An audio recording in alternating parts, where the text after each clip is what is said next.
যদি তুমি এমন কিছু চাও যা তুমি আগে কখনো পাওনি, তাহলে তোমাকে এমন কিছু করতে হবে যা তুমি আগে কখনো করনি। ভয় পেও না একদম। ধরো তোমার সফলতা আর এক কদম দূরে আছে। আর একটু চেষ্টা করো, আর একটু ধৈর্য ধরো, দেখবে ঠিকই সফলতায় পৌঁছে গেছো। হ্যালো এভরিওয়ান, আসসালামু আলাইকুম।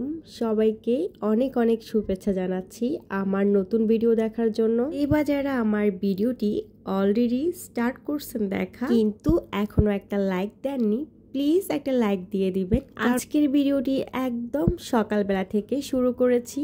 এখন বাজে সকাল 5টার মতো। ভোর 5টা থেকে একদম রাত পর্যন্ত স্টেপ বাই স্টেপ আমি কিভাবে আমার প্রতিদিনের কাজগুলো করে থাকি সেটাই থাকছে আমার আজকের ভিডিওতে। ফজরের নামাজ শেষ করে সকালবেলা একটু বারান্দায় গিয়েছিলাম ভোরের হাওয়া খাওয়ার জন্য। ছোট বাচ্চার মা হয়ে অনেক সময় দেখা যায় যে আমার ফজরের নামাজটা গ্যাপ হয়ে যায়। তবে যেদিন আমি উঠতে পারি ওই দিন যে আমার কি ভালো লাগে, সারাটা দিন যেন আমার শান্তিতে কাটে, আনন্দে কাটে। যাই হোক, নামাজ শেষ করে আমি পরোটার ডোটা কিন্তু রেখেছিলাম রেডি করে। আর এরই মাঝে আমার ছেলে ঘুম থেকে উঠে যায়। আমি যখনই উঠি আমার ছেলে তখনই উঠে যায়। ভোর 5টায় উঠলেও ও ভোর 5টায় উঠে আমার সাথে।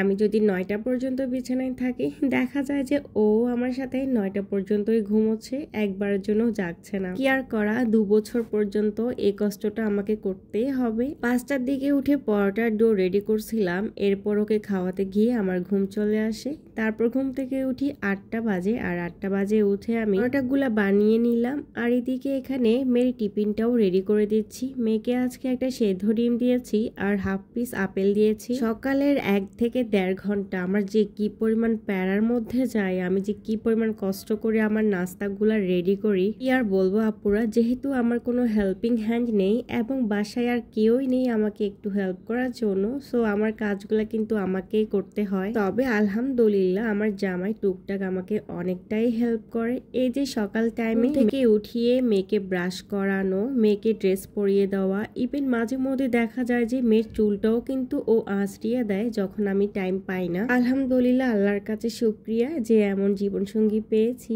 আমাকে টুকটাক সাংসারিক এসব কাজকর্মে ভীষণ হেল্প করে, খুব সাপোর্ট করে। যাই হোক, বাপ মেয়ে নাস্তা করে চলে গিয়েছে, একজন অফিসে আর একজন স্কুলে। এদিকে আমি আর আমার ছেলে এখন কোয়ালিটি টাইম স্পেন্ড করব। সকালের এই সময়টা আমি আমার ছেলের সাথে খুব সুন্দরভাবে কাটাই। আমি আর আমার ছেলে অনেক দুষ্টুমি করি, অনেক মজা করি। এই সময়টাতে আমি একটু চেষ্টা করি ছেলেকে ঘুম পাড়িয়ে দেওয়ার জন্য।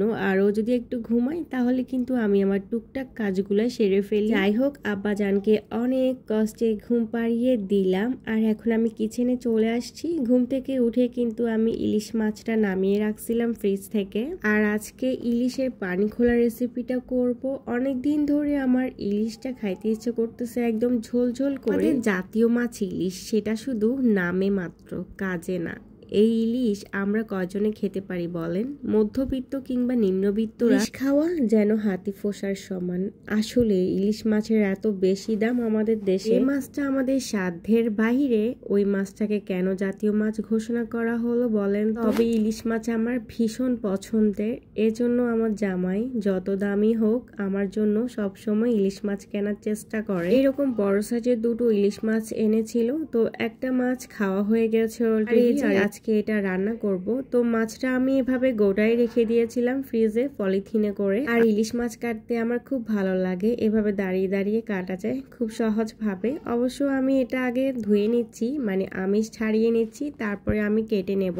মাছ কাটাকাটি করা যে আমার কাছে কি পরিমাণ প্যারার কাজ লাগে কি বলবো। আমি বাসায় মাছ কাটতে পারি না, সবগুলা মাছই দেখা যায় বাজার থেকে কেটে আনা হয়। মাত্র ইলিশ মাছ আর লইট্টা মাছ, এই 2টো মাছ বাজার থেকে কেটে আনা হয় না। এগুলো আমি বাসায় কাটি, আর এগুলো বাসায় কাটতে খুব ভালো লাগে। তো কথা বলতে বলতে ইলিশ মাছটা আমি ভালোভাবে ধুয়ে নিয়েছি। আর এখন সকালবেলার কিছু দোয়াপালা বাকি ছিল, রাতে কিন্তু আমি অর্ধেক থালা বাসন ধুয়ে ফেলি। আর সকালে শুধু আমার 2-1টা পাতিল হয়, শেষ করে চায়ের পাতিলটাই হয় আর চায়ের কাপটাই হয়। সবগুলোই আমি রাতে ওয়াশ করে রেখে দিয়েছি। সিঙ্কের মধ্যে থালা বাসন ফেলে রাখা আমার একদম পছন্দ না। যখন যেটা হয় ময়লা, ওটাই কিন্তু সাথে সাথে ধুয়ে ফেলি। যাই হোক, মাছ কাটা কাটা শেষ আর থালা বাসন ধোয়া শেষে আমার ছেলে মাঝখানে উঠে যায়, আর আমি এখন ওকে গিয়ে আর একটু ঘুম পাড়িয়ে দিয়ে আসি। আমার ছেলেটা টানা কখনোই ঘুমায় না, সর্বোচ্চ 10 মিনিটের মতো ঘুমায়, আর এই 10 মিনিটের মধ্যে আমি যেন দৌড়াদৌড়ির উপর থাকি। আজ কোনটা ফেলে কোনটা করব সেটা ভাবতে ভাবতে মানে অবস্থা খারাপ হয়ে যায়। যাই হোক, ইলিশ মাছগুলাকে আমি ফিস করে নিয়েছি, আর আজকে এখানে আমি 4 পিস রান্না করব, আর এগুলো ফ্রিজে রেখে দিব। ফিসগুলাকে আমি আরেকবার ধুয়ে নিচ্ছি। ইলিশ মাছ অত বেশি ধুইতে হয় না, বেশি ধুইলে নাকি এটার স্বাদ কমে যায়। যাই হোক, আমি আমার মতো করে ধুয়ে নিচ্ছি। ভেবেছিলাম ডিম সহ মাছের ফিসগুলাকে এভাবেই রান্না করব, তবে আমি যেহেতু আজকে ইলিশের পানি খোলা রেসিপি করব এবং এটা অনেক বেশি ঝোলের মধ্যে রান্না হবে, তো ডিমগুলা কিন্তু আর মাছের ফিসের সাথে লেগে থাকবে না, এগুলা কিন্তু বের হয়ে আসবে। তাই আমি আগে থেকে কিন্তু ডিমগুলাকে বের করে নিলাম। যাই হোক, সংক্ষেপে আমি রেসিপিটা আপনাদের সাথে শেয়ার করে নিচ্ছি। এখানে আমি দিয়েছি সরিষার তেল, সাথে দিয়েছি পেঁয়াজ বাটা এবং রসুন বাটা, আর দিয়েছি কয়েকটা কাঁচামরিচ। ব্যাস, এখানে আমি আর কোনো ধরনের শুকনো মশলা ব্যবহার করব না। হ্যাঁ, লবণ তো দিয়েছি, এটা অবশ্য আমি বলতে ভুলে গেছি। যাই হোক, এখন ইলিশ মাছের ফিসগুলাকে কিন্তু দিয়ে দিলাম, আর এগুলা মশলার সাথে হাত দিয়ে ভালোভাবে কিন্তু লাগিয়ে নিচ্ছি মশলাটা মাছের গায়ে। ইলিশ মাছ আসলে ভেজে রান্না করলে আমার কেমন জানি মনে হয় ইলিশের গন্ধটা, স্বাদ যে অরিজিনালটা, ওটা নষ্ট হয়ে যায়। ইলিশ মাছ একটু মানে অল্প মশলা দিয়ে রান্না করলে বেস্ট। তো যাই হোক, আমি মশলা মাখিয়ে কিন্তু আধ ঘন্টার জন্য এটা এভাবে রেখে, আর এদিকে আগের দিন রাতে পুরো 1 মাসের জন্য রসুন ছিলে নিচ্ছি। তো প্রতি মাসে আমি এই কাজটা করে থাকি। 1 কেজির মতো রসুন লাগে আমার প্রত্যেক মাসে, এবং একসাথে এভাবে সবগুলা ব্লেন্ডার করে বক্সে করে ফ্রিজে রেখে দিই, আর যখন যতটুকু লাগবে ঠিক ততটুকু পরিমাণ ব্যবহার করব। এতে করে কিন্তু আমাদের কাজ অনেকটাই সহজ হয়ে যায়। ইলিশ মাছটা আধ ঘন্টার জন্য মেরিনেট করে রাখছিলাম, আর এখন এটার মধ্যে কিন্তু অনেক বেশি পরিমাণ পানি দিয়ে দিয়েছি, আর এটার নাম হচ্ছে ইলিশের পানি খোলা রেসিপি। মানে এটা ঝোল ঝোল টাইপসের একটা রান্না, আর এই ঝোলগুলা খেতে ভীষণ মজা, এগুলো দিয়ে জাস্ট ভাত খাওয়া যায়। যাই হোক, ইলিশের পানি খোলা রেসিপিটা আমি আপনাদের সাথে শেয়ার করলাম। টুকটাক আরো রান্না করেছি, সবগুলা রান্না তো আর শেয়ার করা সম্ভব হয় না। যাই হোক, কথা বলতে বলতে তো একদম সন্ধ্যাবেলায় চলে আসলাম। সন্ধ্যার দিকে আমি গুলগুলা বানাচ্ছিলাম পরিবারের সবার জন্য। এই গুলগুলা কিন্তু শুধুমাত্র আটা দিয়ে বানিয়েছি, আর খেতে এত মজা। আমার খুব পছন্দের একটা নাস্তা এটা বিকেল বেলায়। যাই হোক, সবসময় কিন্তু এটা বানানো হয় না, বেশিরভাগ সময় এটা আমার আম্মু যখন বাসায় আসে তখন বানিয়ে থাকি। আমার মেয়ে আবার এই নাস্তা খেতে পছন্দ করে না, ওদের সবসময় ঝাল টাইপসের নাস্তা লাগে, ওর আর ওর বাবার। তো আমার কিন্তু খেতে ভাল লাগে, ওরা পছন্দ করে না দেখে কিন্তু বেশিরভাগ বানানো হয় না। ওই দিন বিকাল বেলায় এই নাস্তা বানানোর একটা কাহিনী আছে, সেটা একটু শেয়ার করি আপনাদের সাথে। আমি না সকালে ঘুম থেকে উঠে খোলাজা পিঠার জন্য খোলাজা পিঠার গুঁড়ি নিচ্ছিলাম, কিন্তু আমার গুড়ির বক্স আর আটার বক্স পাশাপাশি থাকাতে আমি কি করছি, গুড়ির জায়গায় আটা নিয়ে ফেলছি। ওই পাতিলের মধ্যে হচ্ছে খোলাজা পিঠার আরেকটু ডো আগের দিন রাতের বেঁচে ছিল, ওগুলা ছিল অবশিষ্ট, তো ওগুলার সাথে আটাটা মিক্সড হয়ে গিয়েছে। তো ওটা দিয়ে কিন্তু আর খোলাজা পিঠাটা বানানো যেত না। আর কি করা, এতগুলো আটা তো আমি ফেলে দিব না, এগুলাকে আমি ডিপ ফ্রিজে রেখে দিয়েছিলাম, কোনো একদিন বিকালবেলা নাস্তা বানাবো এই জন্য।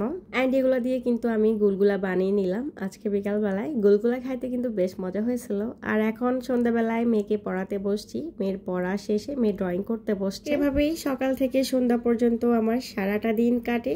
টুকটাক কাজ করি, বাচ্চা সামলাই, বেশিরভাগই দেখা যায় আমার ছেলেকে নিয়ে থাকতে হয়। আর এখন রাতের বেলা দেখুন মশারি লাগিয়ে নিয়েছি। রাতে 10টার দিকে রাতের খাবারটা শেষ করে মশারিটা সাথে সাথেই দিয়ে দিই, এরপরে কিছুক্ষণ আমরা টিভি দেখি, তারপর 12টার দিকে আমরা ঘুমোতে আসি। আর এ ছিল আমার সারাদিনের রুটিন। কেমন লেগেছে আজকের ভিডিওটি অবশ্যই কিন্তু কমেন্টস করে জানাবেন। সবাই সুস্থ থাকবেন, ভালো থাকবেন। আজকের মতো বিদায় নিচ্ছি, দেখা হবে আবার নেক্সট ভিডিওতে।